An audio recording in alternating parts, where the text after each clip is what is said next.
Assalamualaikum warahmatullahi wabarakatuh. Selamat malam teman-teman semuanya. Jadi perkenalkan kami dari kelompok 4 S1 Akuntansi 2020. Di sini akan mempresentasikan materi mengenai SIM, yaitu Sistem Informasi Manajemen, dan juga DSS atau Decision Support System. Next slide.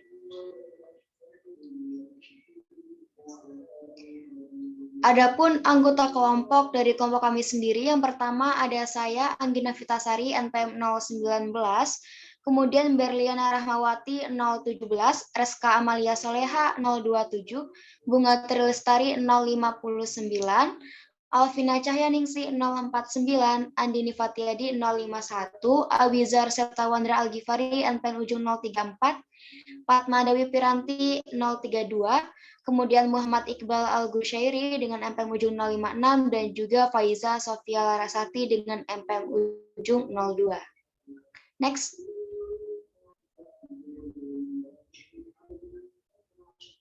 Nah, pokok-pokok bahasan yang akan kita bahas untuk beberapa menit ke depan, diantaranya kita akan membahas mengenai sistem informasi manajemen, kemudian dilanjutkan dengan decision support system, kemudian group support system, dan juga penjelasan mengenai impulse self-service dan perbedaan antara DSS dan juga sistem informasi manajemen.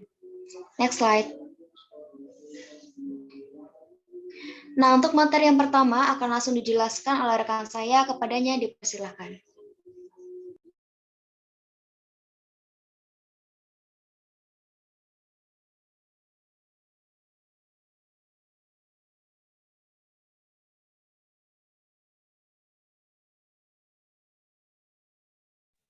Baik, terima kasih kepada moderator atas kesempatan yang telah diberikan. Jadi di sini saya akan menjelaskan poin pertama, yaitu SIM atau Sistem Informasi Manajemen. Akan tetapi, untuk bagian yang pertama nanti kita akan membahas terlebih dahulu apa itu DSS. Nah, jadi teman-teman semua sudah muncul ya di layar kita, yaitu Benefits of Information and Decision Support System. Nah, jadi di sini kita mengetahui nih, ternyata dalam DSS itu ada positive impact dan juga negatif impact-nya. Jadi dalam manfaat sistem informasi dan pendukung keputusan ini, untuk dampak positifnya yaitu performance yang pertama, decision quality, yang kedua problem complexity. Lalu di samping performance, kita ada juga melihat negatif impact, yaitu berupa cost atau biaya. Yang pertama yaitu ada hardware, yang kedua software, yang ketiga database, yang keempat networks and internet, yang kelima personel, dan yang keenam adalah prosedur. Nah, kita ke performance-nya terlebih dahulu atau ke positive impact-nya terlebih dahulu. Jadi dari tadi saya kan mengatakan ya bahwasanya ada positive impact dan negative impact. Tapi mungkin teman-teman semua masih agak asing dengan DSS. Nah, jadi di sini saya mungkin akan menjelaskan sedikit saja karena nanti akan dilanjutkan oleh rekan saya yang lainnya. Nah, kita kenalan dulu ya dengan DSS. Jadi DSS ini sebuah sistem yang mampu memberikan kemampuan, baik kemampuan pemecahan masalah maupun kemampuan pengomunikasian untuk masalah semi terstruktur. Mengapa semi terstruktur? Karena merupakan tempat sebagian besar masalah berada. Lalu kita ke performance-nya ya. Jadi di sini ada decision quality atau kualitas keputusan. Mengapa dapat memberikan dampak yang positif, yaitu dengan performance meningkatkan kualitas keputusan, karena tujuan dari keputusan yang dapat dikeluarkan atau diputuskan ini akan menjadi lebih baik. Juga karena DSS ini mampu melakukan penyerapan informasi dari basis data, kalkulasi, analisis statistik, lalu analisa statistik probability, seperti what of analysis, serta why analysis, yang dilakukan melalui program artificial intelligence. Lalu yang kedua kita melihat yaitu ada kompleksiti masalah. Jadi kompleksiti masalah ini terdiri dari 3 subsistem nih teman-teman. Yang pertama ada perangkat lunak penulis laporan, yang kedua ada model matematika, lalu yang ketiga ada perangkat lunas GDSS. GDSS ini merupakan singkatan dari Group Decision Support System yang memungkinkan beberapa pemecahan masalah bekerja sama sebagai satu kelompok untuk mencapai solusi. Jadi itu ya untuk performance-nya. Lalu kita geser nih ke biaya. Kenapa di situ ada hardware, software, database, network, and internet, personel, dan prosedur? Jadi singkatnya seperti ini teman-teman. Untuk menerapkan teknologi informasi dalam perusahaan ini pasti memerlukan biaya yang besar. Contohnya itu untuk membeli hardware-nya.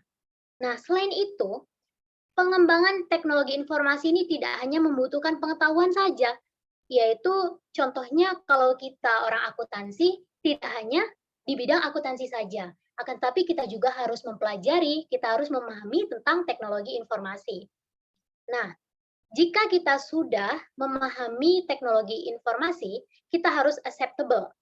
Supaya kalau misalnya kita tidak acceptable, tidak muncul resistant to change atau penolakan terhadap perubahan.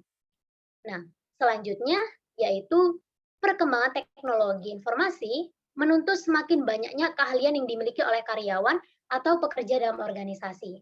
Sebuah perusahaan atau organisasi yang menginginkan perubahan baik di awal maupun di pertengahan dalam melakukan operasinya, itu harus siap untuk melatih para karyawannya, para pekerjanya, dan lain sebagainya yang ada di internal perusahaan.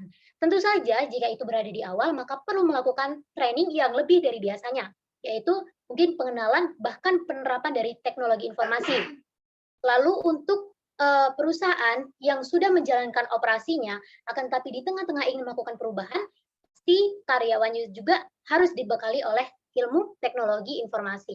Nah, lalu yang biasa terbenak di pikiran kita, yaitu dengan semakin canggihnya teknologi informasi, maka memungkinkan kejahatan-kejahatan teknologi informasi, atau yang pernah kita pelajari yaitu tentang fraud, kecurangan-kecurangan. Dan dikhawatirkan juga jika orang itu menolak perubahan, maka akan menjadi orang yang tertinggal dan akan digantikan oleh teknologi. Itu sudah biasa kita bahas ya. Jadi itulah tadi negative impact-nya. Next slide.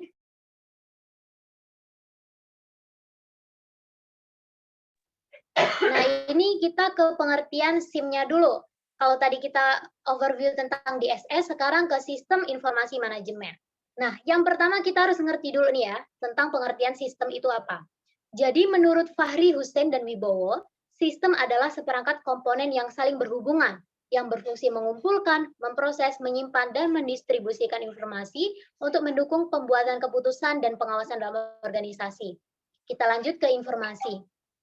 Kalau menurut ahli yaitu Kuromatomo dan Margono, informasi adalah data yang telah disusun sedemikian rupa sehingga bermakna dan bermanfaat karena dapat dikomunikasikan kepada seorang yang akan menggunakan untuk membuat keputusan. Nah, ini untuk manajemen, kita sendiri dalam kegiatan sehari-hari, contoh kecilnya kita bisa memanajemen waktu ya, antara mungkin belajar maupun UKM. Nah, manajemen ini sendiri merupakan suatu penggunaan atau pemanfaatan sumber daya untuk mencapai suatu tujuan menurut Sutanta. Lalu untuk pengertian SIM ini sendiri pada intinya, menurut Davis, sistem informasi manajemen adalah sebuah sistem manusia atau mesin yang terpadu atau integrated untuk menyajikan informasi guna mendukung fungsi operasi, manajemen, dan pengambilan keputusan dalam sebuah organisasi. Jadi itu tadi 2 poin pertama. Selanjutnya akan dibahas lebih lanjut oleh rekan saya yaitu Iqbal.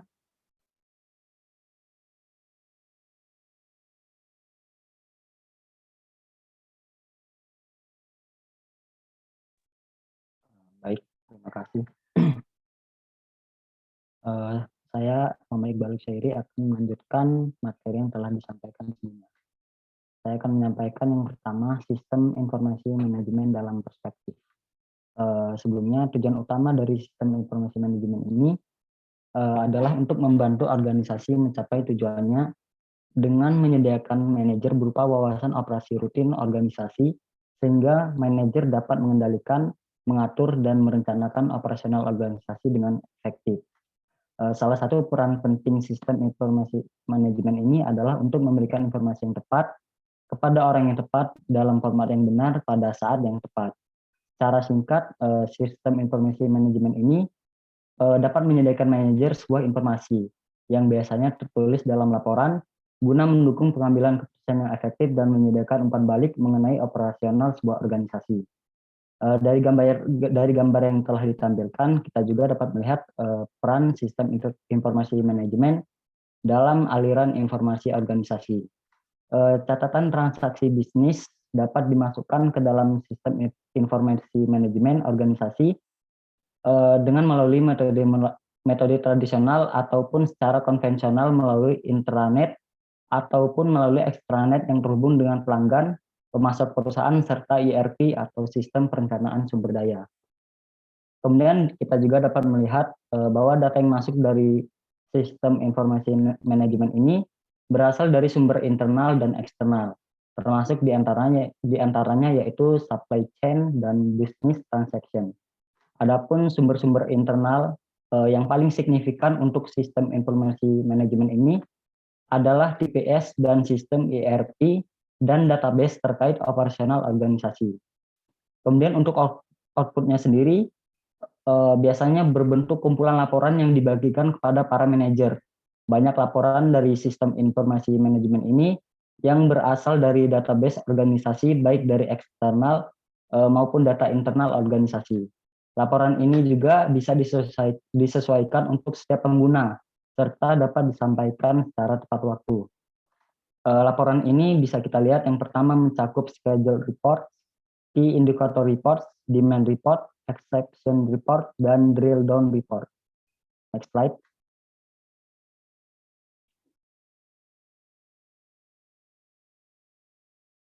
Kemudian materi yang selanjutnya yaitu jenis-jenis laporan sistem informasi manajemen. Pada umumnya sistem informasi manajemen ini dapat digunakan untuk menyimpan data dan membuat laporan yang akan digunakan oleh pengguna sebagai dasar analisis dan untuk membuat keputusan. Dari layar yang ditampilkan kita juga dapat melihat setidaknya 3 jenis laporan yang dapat dihasilkan oleh sistem informasi manajemen. Untuk yang pertama yaitu laporan real time. Jenis laporan yang pertama ini dapat diartikan bahwa laporan tersebut dapat dimonitoring secara langsung. Laporan jenis ini biasanya juga digunakan dalam bisnis untuk melihat setiap perubahan pada informasi secara langsung serta tidak ada batasan waktu. Kemudian yang kedua adalah laporan ad hoc. Laporan ini biasanya hanya dibuat satu kali oleh pengguna untuk menjawab pertanyaan atau request dari pihak yang menginginkan laporan tersebut. Jika laporan tersebut berguna, maka kita bisa mengubah laporan tersebut menjadi laporan terjadwal. Kemudian yang ketiga yaitu laporan yang dijadwalkan. Laporan ini biasanya dibuat secara berkala atau rutin. Nah, laporan terjadwal ini memungkinkan perusahaan atau organisasi untuk mengelola data secara berkala dari waktu ke waktu. Selain itu, laporan ini juga dibuat untuk menggunakan aturan yang biasa disediakan pemohon untuk menarik dan mengatur data. Next slide. Untuk materi yang ketiga yaitu karakteristik dari sistem informasi manajemen. Untuk karakteristik yang pertama yaitu yang pertama memiliki berbagai elemen sistem. Elemen atau komponen sistem ini merupakan bagian-bagian atau subsistem dari sebuah sistem yang lebih besar. Elemen sistem ini merupakan bagian yang paling kecil dari sistem yang ada. Setiap elemen ini memiliki tugas, fungsi, dan tujuan masing-masing. Namun, masing-masing elemen tersebut akan saling berinteraksi, berhubung, dan bekerja sama antara satu dengan yang lain untuk mencapai tujuannya. Kemudian yang kedua yaitu memiliki batasan sistem atau boundary. Batas sistem ini merupakan batasan ruang lingkup yang membatasi sistem informasi manajemen dengan sistem lainnya. Adanya batasan pada sistem informasi manajemen akan membuat sistem informasi yang ada tidak saling tumpang tindih dengan sistem yang lainnya. Setiap sistem akan melakukan tugas serta fungsinya masing-masing. Kemudian yang ketiga yaitu memiliki lingkungan luar atau environment. Lingkungan luar ini merupakan segala hal yang berada di luar batas sistem informasi manajemen yang bisa berpengaruh terhadap operasional sistem informasi manajemen, baik pengaruh positif maupun negatif. Lingkungan luar yang merugikan atau negatif harus bisa dikendalikan dan ditahan sedemikian rupa, agar lingkungan luar tersebut tidak mengganggu kegiatan sistem. Kemudian untuk lingkungan luar yang menguntungkan atau positif harus sebisa mungkin bisa dimanfaatkan dengan baik oleh sistem. Kemudian yang keempat yaitu interface atau penghubung. Penghubung ini merupakan sebuah media yang menjembatani subsistem satu dengan subsistem yang lain.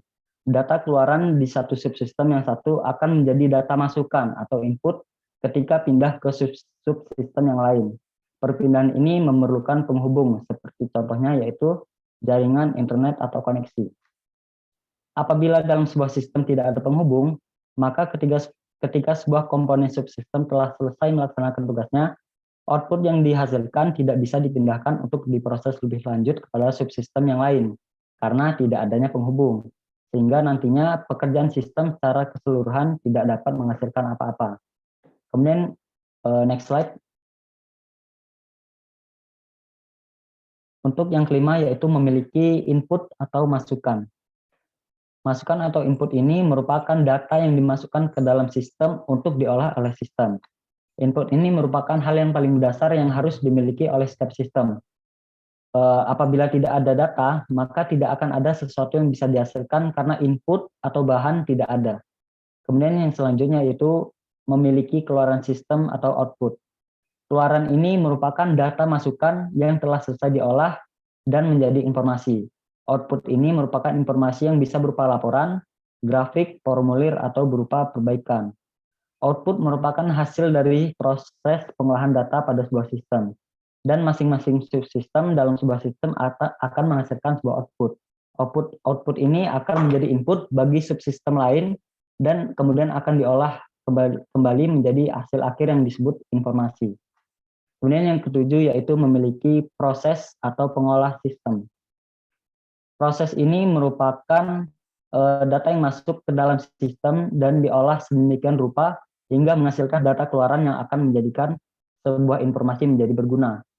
Proses ini bisa berupa pengklasifikasian data, pengurutan, pencarian, dan penggabungan data. Apabila sebuah sistem tidak bisa diolah, tidak bisa mengolah data, maka data mentah yang ada tetap akan menjadi seperti itu, tidak berubah. Maka tidak akan bisa menjadi sebuah informasi yang berguna dan berharga. Kemudian karakteristik yang terakhir yaitu memiliki goal atau tujuan. Sistem informasi manajemen tentu memiliki tujuan yang akan dicapai. Tujuan sistem informasi manajemen adalah untuk memberikan informasi yang berguna bagi para pihak-pihak yang membutuhkan. Karena pada awalnya sebuah sistem informasi disusun dan didesain khusus untuk menghasilkan sebuah informasi yang sesuai dengan apa yang diinginkan oleh pengguna. Tujuan sistem ini didesain sama persis dengan apa yang diinginkan oleh pengguna. Tujuan sistem yang tidak sama dengan apa yang diinginkan oleh pengguna akan menghasilkan informasi yang tidak berharga. Oleh karena itu, informasi menjadi tidak relevan dan tidak bisa digunakan oleh penggunanya sebagai bahan atau dasar pengambilan keputusan. Berikut yang bisa saya sampaikan, kemudian akan dilanjutkan oleh rekan saya.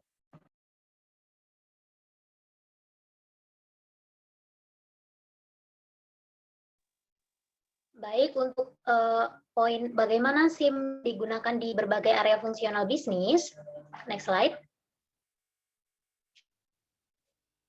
Jadi area fungsional perusahaan adalah departemen atau unit bisnis yang memiliki fungsi khusus agar perusahaan dapat berfungsi secara efisien. Nah, dalam struktur menengah atau besar, area fungsional perusahaan itu dapat berupa yang pertama ada direksi, lalu akuntansi dan keuangan, ada produksi, pemasaran dan periklanan, SDM, teknologi informasi, pelayanan pelanggan, perbelanjaan, hukum, dan juga inovasi. Next slide.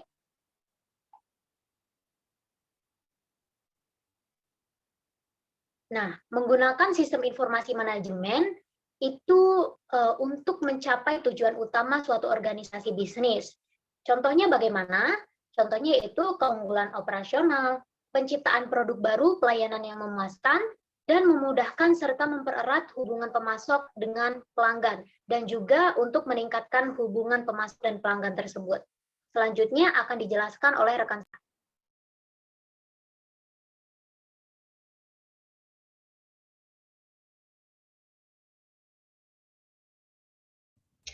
Baiklah, selanjutnya ya ini kita membahas pembahasan yang kedua mengenai Decision Support System atau DSS. Next.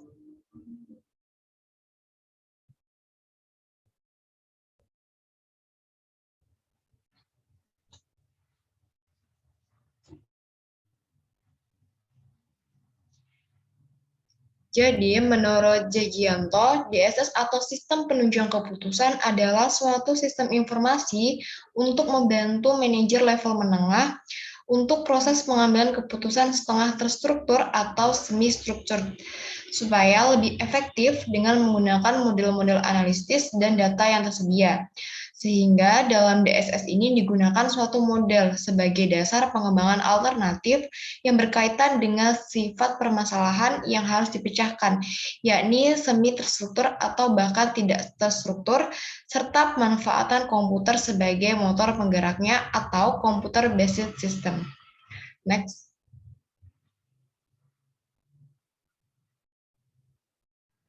Karakteristik dari decision support system itu yang pertama adalah membantu proses pengambilan keputusan, yang kedua memiliki interface mesin atau manusia, yang ketiga mempunyai subsistem yang terintegrasi sedemikian rupa, yang keempat memerlukan struktur data lebih komprehensif serta mampu memenuhi kebutuhan informasi, dan yang terakhir adalah mendukung sejumlah proses dalam pengambilan keputusan. Next slide.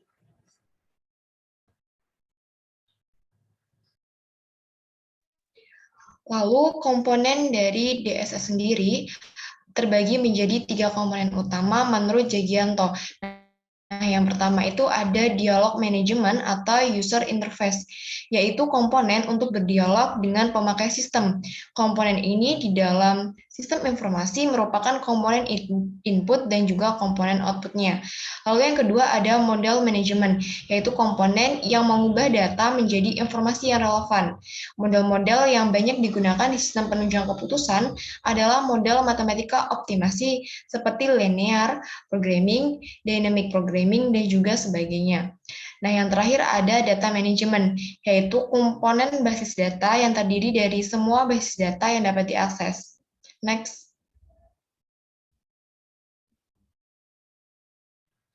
Lalu tahapan dari DSS ini ada 4 tahapan, yaitu yang pertama adalah intelligence, di mana pada tahapan ini itu dilakukan pencarian atau pengamatan terhadap kondisi yang perlu diperbaiki, yang nantinya dapat digunakan untuk mencari sebuah keputusan.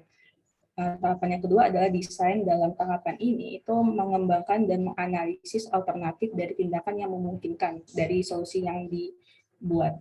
Yang ketiga adalah choice. Pada tahapan ini itu dilakukan pemilihan terhadap berbagai alternatif yang telah dimunculkan pada tahap sebelumnya.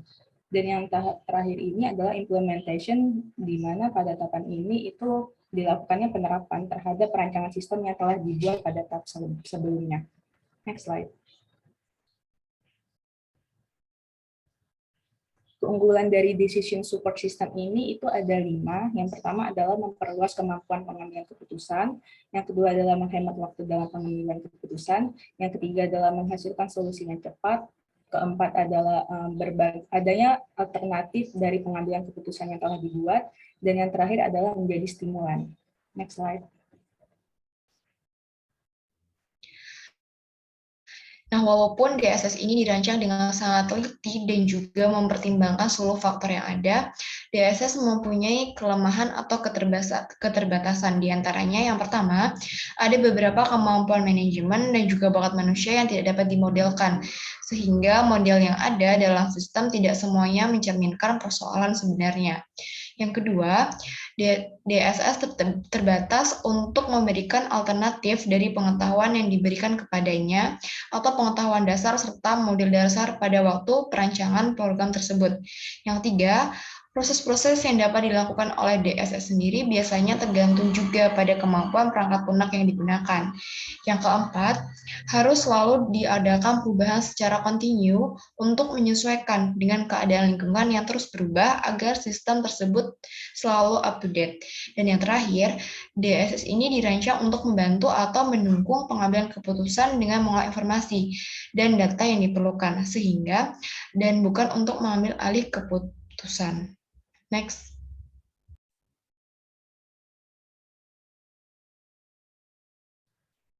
Lalu ada contoh dari DSS ini, yang pertama adalah penerapan DSS pada Telkom as Service, di mana pada penerapan DSS ini itu PT Telkom membuat suatu aplikasi, di mana aplikasi ini itu digunakan untuk mempermudah perusahaan dalam menentukan solusi yang digunakan untuk menyelesaikan setiap keluhan maupun saran yang diberikan oleh customer yang menggunakan layanannya. Di mana pada solusi ini nantinya akan dapat menguntungkan bagi kedua pihak, baik dari sisi perusahaan maupun customer-nya sendiri.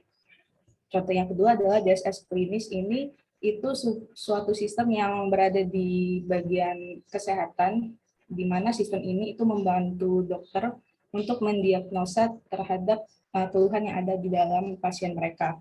Contoh DSS ini itu telah dilakukan pada perusahaan populer seperti Penn Medicine, di mana perusahaan ini itu telah mengembangkan suatu DSS klinis tadi. Dan contoh yang terakhir adalah perencanaan tanaman, di mana pada DSS ini atau sistem ini itu digunakan untuk membantu para petani dalam menentukan waktu terbaik dalam hal bercocok tanam. Sistem ini telah digunakan di salah satu perusahaan terkenal, yaitu perusahaan Bayer Crop Science, di mana perusahaan ini dikenal telah menerapkan sistem analytics dan dukungan keputusan untuk setiap elemen bisnisnya. Sekian dari saya, next slide.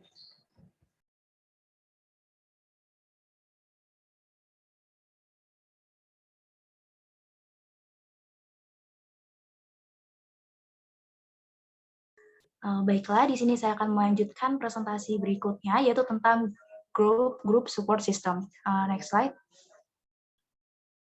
Nah, tadi sebelumnya telah dijelaskan terkait sistem pendukung keputusan. Nah, untuk saat ini kita akan membahas GSS atau Group Support System, di mana Group Support System itu merupakan sistem pendukung kelompok.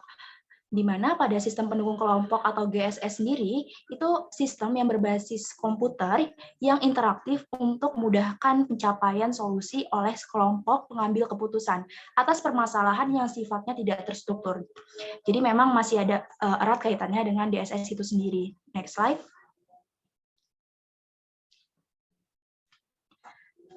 Nah, baik, untuk selanjutnya kita akan membahas terkait karakteristik dari GSS sendiri. Nah, biasanya karakteristik merupakan suatu simbol gitu. Jadi ketika karakteristiknya itu dibacakan, nah kita bakal tahu, oh jadi ini yang namanya GSS gitu. Yang pertama, GSS itu merupakan sistem informasi yang dirancang secara khusus, bukan secara sederhana, yang merupakan konfigurasi dari komponen sistem yang telah ada. Kemudian yang selanjutnya,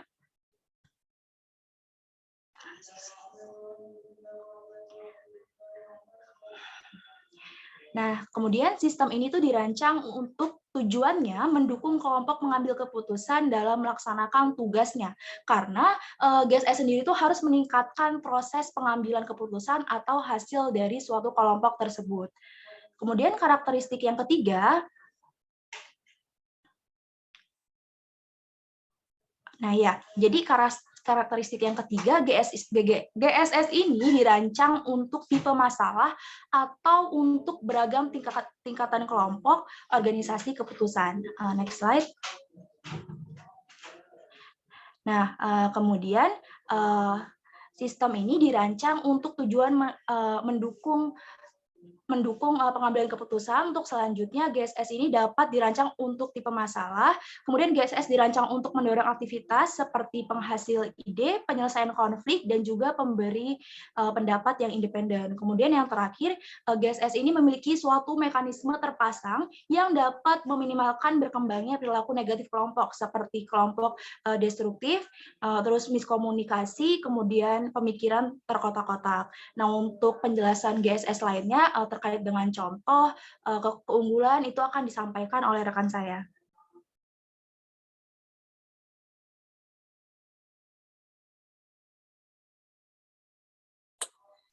Baik, terima kasih. Selanjutnya di sini yaitu yang akan saya bahas mengenai kemampuan GSS sebagai sistem pendukung. Jadi yang pertama yaitu mampu mendukung sejumlah orang yang bekerja dalam suatu kelompok. Nah, untuk yang kedua, jadi pada awalnya sistem ini dibuat untuk mendukung sejumlah orang yang berada pada lokasi yang berbeda, yang hendak melakukan sumbang saran, pemberian komentar, pemilihan suara, dan evaluasi terhadap alternatif-alternatif melalui sarana komunikasi. Kemudian kemampuan GSS yang terakhir yang membuktikan bahwa GSS ini bisa menjadi sebagai sistem pendukung, yaitu membantu memudahkan kelompok agar lebih produktif. Next.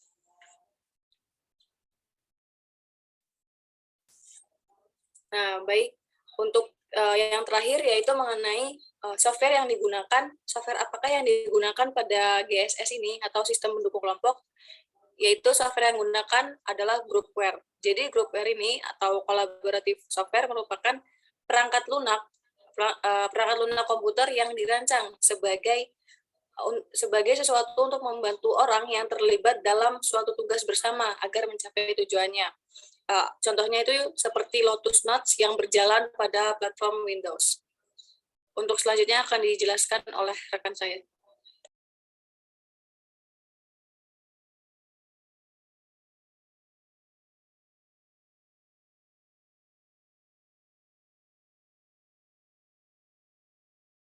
Baik, terima kasih. Untuk selanjutnya yaitu mengenai pembahasan ESS atau Employee Self-Service. Next slide.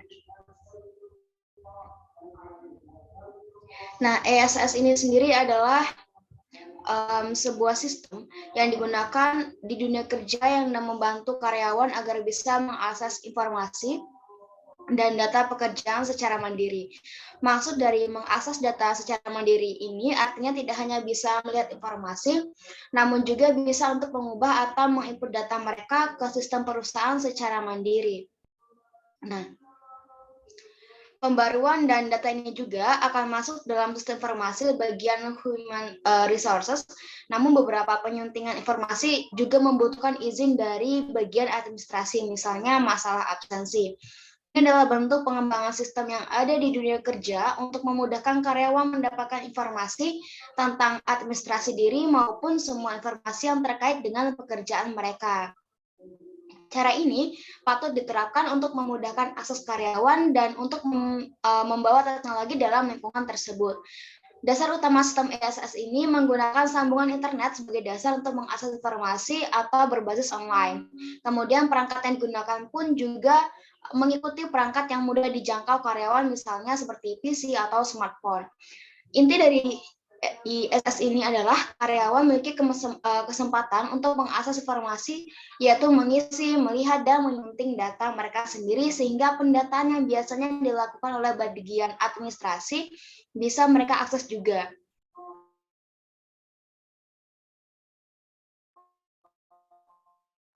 Nah, ESS ini memberikan akses terhadap setiap karyawan untuk melihat data pergi ataupun lembur kapanpun dan dimanapun.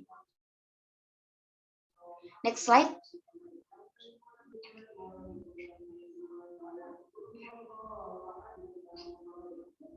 Untuk karakteristik dari ISS ini sendiri, ISS ini dibangun terutama untuk menyajikan gambaran operasional suatu organisasi seperti melayani kebutuhan informasi eksekutif puncak, menyajikan tampilan yang akrab di pengguna sesuai dengan tipe keputusan individu, menyajikan penelusuran dan pengendalian yang tepat waktu dan efektif, serta menyajikan akses cepat atas informasi rinci dengan teks, angka, ataupun grafik.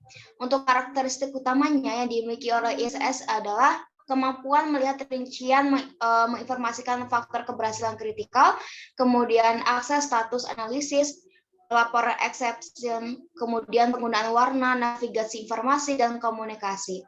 Satu kemampuan utama ISS adalah kemampuan menyajikan data rinci atas informasi yang ringkas. Sebagai contohnya, seorang eksekutif puncak dapat memantau kemajuan fisik proyek pembangunan gedung dari waktu ke waktu, bahkan sampai ke detail pekerjaan yang sedang dikerjakan. Kemudian, jika terjadi sesuatu rencana penyelesaian pekerjaan tidak sesuai jadwal, langsung dapat dicari penyebabnya dengan ISS. ISS ini juga dari ISS ini sang eksekutif tersebut dapat melihat peta jalur distribusi bahan baku sampai ke lokasi dan faktor penghambat dapat segera diidentifikasi. Kemudian faktor penghasilan kritikal juga dapat dimonitor dengan 5 tipe informasi, yaitu narasi masalah kritikal, diagram penjelas, keuangan tingkat puncak, faktor kunci, dan juga laporan pertanggungjawaban terinci. Nah, untuk materi yang selanjutnya akan dijelaskan oleh rekan saya. Kepadanya disilakan. Baiklah, untuk materi selanjutnya kita akan mengenal terkait dengan kemampuan ISS sebagai sistem pendukung. Jadi, seperti yang sudah dijelaskan oleh rekan saya, bahwa ISS itu akan membuat para pekerja bisa mengakses sistem informasi sendiri yang harusnya hanya bisa diakses oleh bagian administrasi saja, melainkan menjadi bisa diakses oleh semua pihak seperti itu. Nah, sehingga ada beberapa kemampuan dari ISS ini. Yang pertama adalah ISS itu dirancang untuk menggabungkan data tentang kejadian-kejadian eksternal seperti undang-undang pajak ataupun informasi-informasi dari berbagai pesaing perusahaan ataupun bisnis. Nah, ISS ini akan menarik informasi-informasi yang telah dirangkum dari MIS internal dan juga DSS yang sudah dijelaskan sebelumnya. Lalu selanjutnya, kemampuan ISS ini juga ISS dapat membantu top eksekutif yang berada di tingkatan paling atas untuk Jadi ISS ini dapat membantu top eksekutif yang berada di tingkatan paling atas untuk mengontrol pekerja yang berada di tingkatan paling bawah untuk memantau data ataupun laporan terakhir mengenai indikator kunci melalui jaringan kapan saja dan di mana saja. Nah, selanjutnya ISS sebagai sistem pendukung juga berfungsi sebagai pelaporan eksepsi. Jadi, top eksekutif ini dapat memberikan perhatian khusus atas segala perbedaan ataupun perubahan yang terjadi di bagian bawah seperti itu dan diselesaikan dengan berbagai standar yang diterapkan oleh perusahaan. Nah, ISS ini juga berperan sebagai sistem komunikasi yang dapat mengirim, menerima email, mengirim laporan untuk mendapatkan berbagai perhatian dari seseorang, memanggil rapat, ataupun memberikan komentar ke suatu kelompok diskusi di internet. Next slide. Oke, next kita akan melihat software ataupun tools dari ISS ini sendiri. Ada namanya software Talenta. Jadi untuk Talenta ini, dia akan membantu HR dalam mengontrol karyawan-karyawan yang ada di suatu perusahaan. Yang pertama, dengan software ini, karyawan itu dapat mengubah dan mempersonalisasi data mereka masing-masing, namun dengan persetujuan HR tersebut. Jadi mereka sebelum mengubah, mereka harus mendapat persetujuan terlebih dahulu. Tapi mereka bisa mengubah data itu sendiri-sendiri. Gitu. Selanjutnya, software Talenta ini juga dilengkapi dengan fitur absensi yang di dalamnya ada fitur GPS, selfie, dan juga waktu secara real time. Nah, selanjutnya juga software Talenta ini dapat mengakses slip gaji setiap bulan yang secara otomatis dibuat oleh sistem Talenta seperti itu. Oke, untuk materi selanjutnya akan dijelaskan oleh pemateri rekan saya. Terima kasih.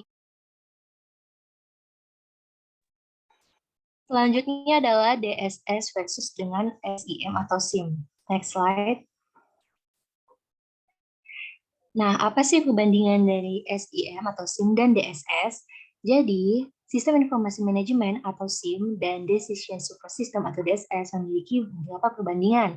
Yang pertama adalah untuk SIM itu berfokus pada efisiensi operasional, sedangkan untuk DSS itu berfokusnya pada pembuatan keputusan yang efektif. Lalu, untuk SIM modelnya sederhana, sedangkan untuk DSS modelnya lebih interaktif. Yang ketiga, SIM menggunakan input data dalam jumlah yang besar, dan untuk DSS hanya menggunakan input data dalam jumlah yang kecil.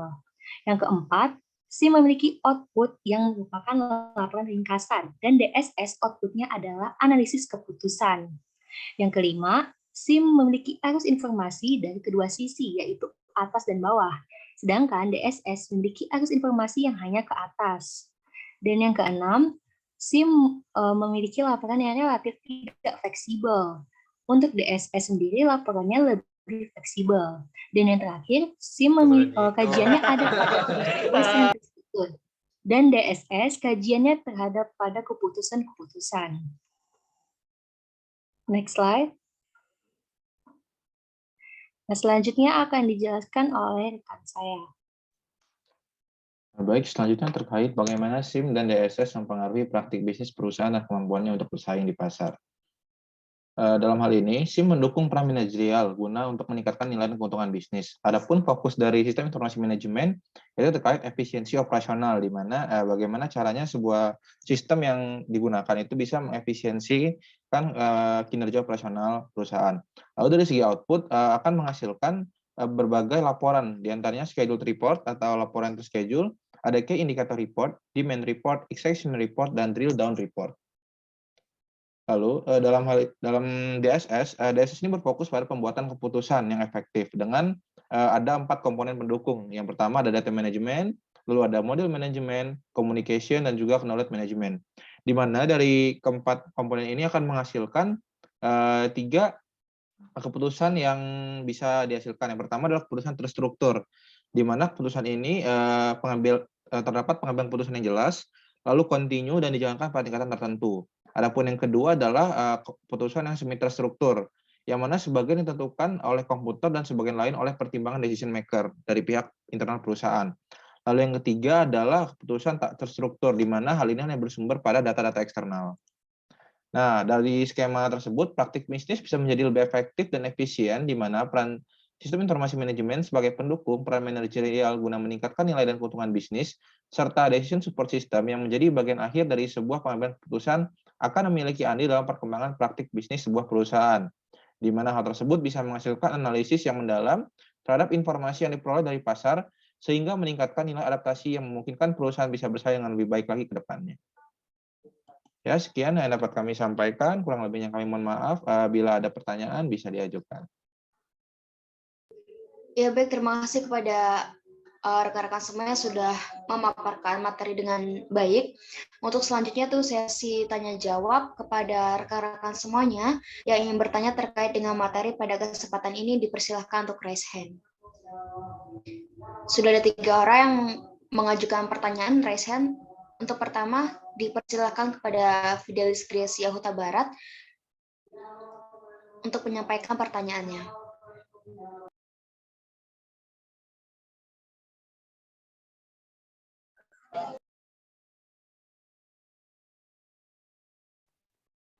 Baik, terima kasih atas kesempatannya.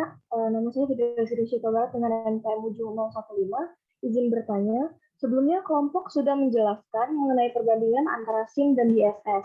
Salah satunya adalah mengenai arah arus informasi pada SIM dan DSS, di mana SIM arah arus informasinya dari 2 arah, yaitu dari atas dan bawah, sedangkan DSS arus informasinya hanya ke atas.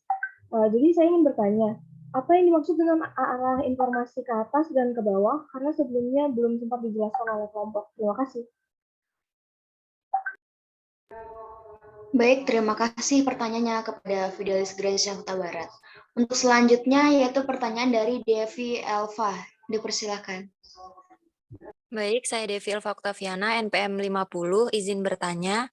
Tadi kan dibahas mengenai pentingnya dalam penggunaan sistem pendukung keputusan kelompok. Yang ingin saya tanyakan di sini adalah mengapa sistem pendukung keputusan kelompok sangat penting ketika diimplementasikan dalam setiap unit organisasi maupun di dalam perusahaan. Terima kasih. Terima kasih kepada Devi Elva. Untuk selanjutnya yaitu pertanyaan dari Yuni Rohaliza. Dipersilahkan untuk menyampaikan pertanyaannya. Baik, terima kasih. Mohon maaf sebelumnya karena on cam. Izin bertanya. Tadi sudah dijelaskan terkait pengertian dari sistem pendukung kelompok, kemudian dilanjutkan dengan penjelasan mengenai karakteristik, kemudian kemampuan GSS sebagai sistem pendukung dan juga contohnya. Nah, yang ingin saya tanyakan yaitu terkait dengan apa saja sih faktor penentu kesuksesan dalam suatu sistem pendukung kelompok tersebut. Terima kasih. Terima kasih kepada Yeni Rohaliza atas pertanyaannya. Untuk itu, kami dari kelompok izin untuk mendiskusikan pertanyaan terlebih dahulu. Jika nanti sudah mendapat jawabannya, saya persilahkan kepada rekan-rekan kelompok untuk bisa langsung memaparkan jawabannya langsung di Zoom. Terima kasih. Anggi, saya izin menjawab pertanyaan. Ya, silakan Bunga. Oke, baik. Sebelumnya tadi Yuni kan bertanya ya mengenai faktor ya penentu kesuksesan dalam suatu sistem pendukung kelompok. Jadi teman-teman semua, terutama untuk Yuni ya, jadi komitmen organisasi itu adalah suatu keharusan, ketersediaan fasilitas yang memperhatikan kenyamanan user dan juga etika. Kunjungan lapangan timbal balik yang mendeteksi kebutuhan orang-orang yang memahami lingkungan EMS, dan juga komunikasi dan hubungan yang terjalin selama kunjungan lapangan itu penting dalam mengelola tanggapan terhadap pertanyaan-pertanyaan yang timbul. Nah, jadi menurut saya itu mungkin akan dilanjutkan oleh rekan saya.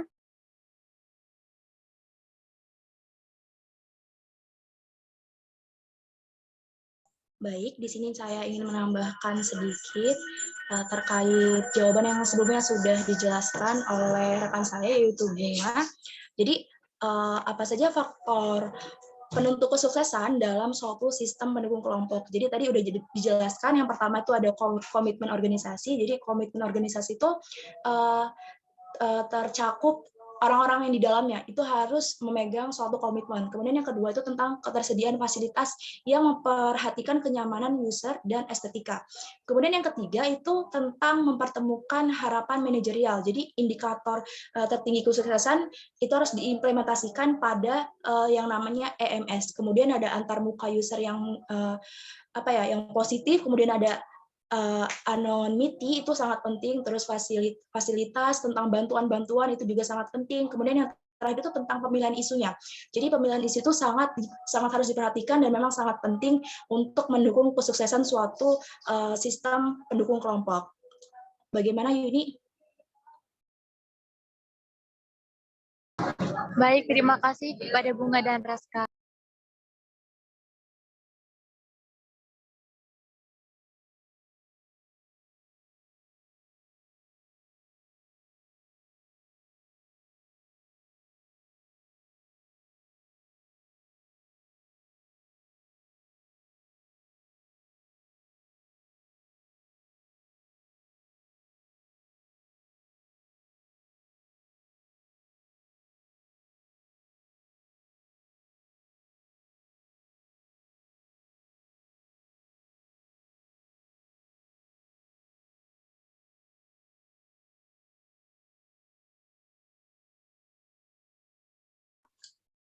Baik, selanjutnya saya akan menjawab pertanyaan dari Fidelis Kesia Huta Barat terkait apa sih arus komunikasi ke atas dan ke bawah.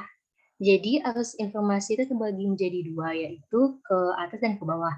Yang pertama, arus informasi yang ke bawah itu adalah proses komunikasi yang berlangsung ketika pihak yang berada dalam tingkatan manajemen memberi informasi kepada bawahannya.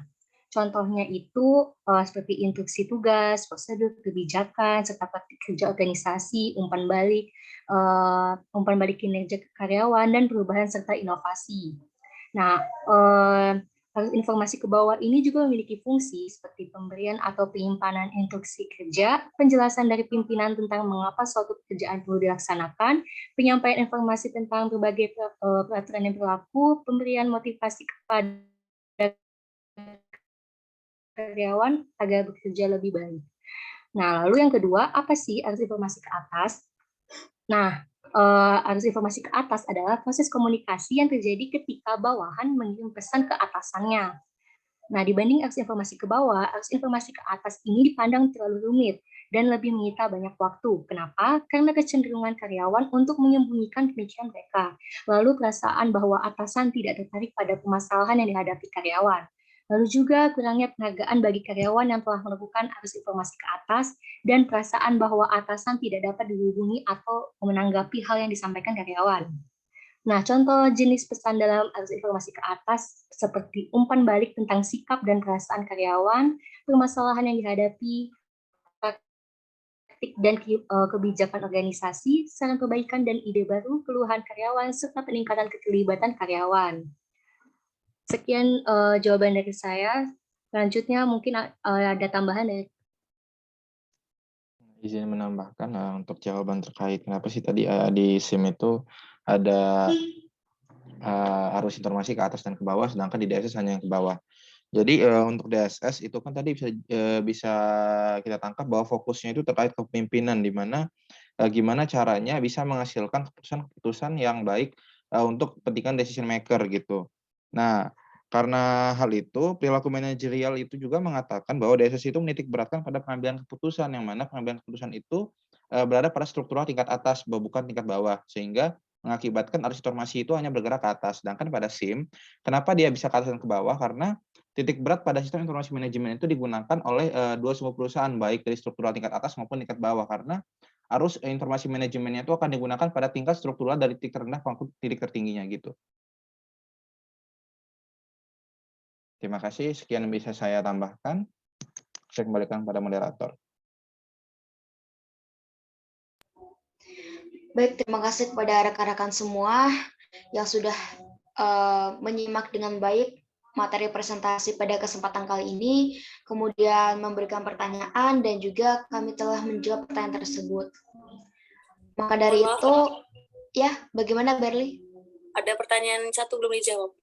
Oke, silakan Berli. Baik, di sini saya akan mencoba menjawab untuk pertanyaan Devi, yaitu mengenai tadi mengapa sistem mendukung kelompok sangat penting ya diimplementasikan dalam setiap unit organisasi maupun dalam perusahaan. Jadi kenapa penting? Karena SPK ini atau sistem mendukung kelompok dapat memperluas kemampuan dengan cara itu dalam proses data maupun informasi bagi pemakainya. Kemudian alasan yang kedua, yaitu SPK ini dapat membantu mengambil keputusan untuk memecahkan masalah, terutama berbagai masalah yang sangat kompleks dan tidak terstruktur. Kemudian yang ketiga, sistem pendukung kelompok ini dapat menghasilkan solusi dengan lebih cepat serta hasilnya dapat diandalkan. Dan yang terakhir, bahwa sistem pendukung ini harus dapat menjawab pertanyaan tentang apa yang dibicarakan dalam hubungannya dengan perencanaan dan juga dapat pula tindakan tersebut terhadap pelaksanaan yang sangat menyimpang dari rencana semula. Baik, bagaimana Devi? Baik, terima kasih jawabannya Berli.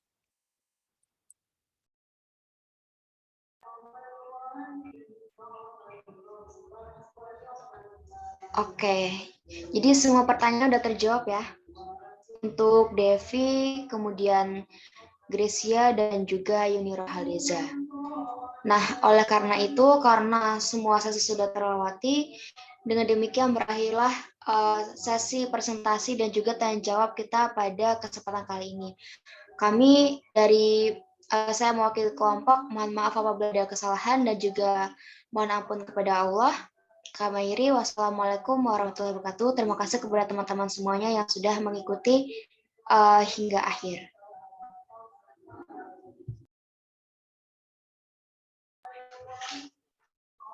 Oke teman-teman, ini udah selesai ya. Jadi